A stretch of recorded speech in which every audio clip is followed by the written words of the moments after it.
When a nucleus has too many protons, it becomes unstable. It needs to decay so that it can get rid of the excess protons. The radioactive decay that it needs is called the positron decay. A positron has the same mass as an electron, but it has the opposite relative charge, which is +1. This decay is also known as a beta plus decay.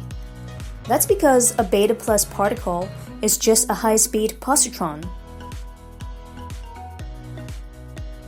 In a positron decay, a proton at the nucleus changes into a neutron and a positron. The neutron remains in the nucleus, but the positron is ejected from the nucleus at a high speed.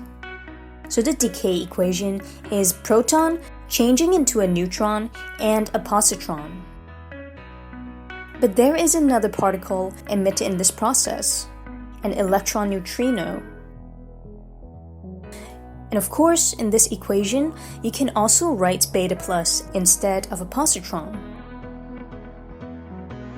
If you want to think of this decay in terms of nuclei, we can say the parent nucleus becomes a daughter nucleus plus a positron and an electron neutrino. Here's an example of fluorine in a positron decay. Fluorine's mass number is 18, and the atomic number is 9. For now, I don't know what the element the daughter nucleus is, but I know that there is a positron, which has a mass number of 0, and an atomic number of +1. The neutrino's mass number is also 0, and it has no charge. To balance the two sides of the nuclear equation, the mass number of the daughter nucleus must be 18.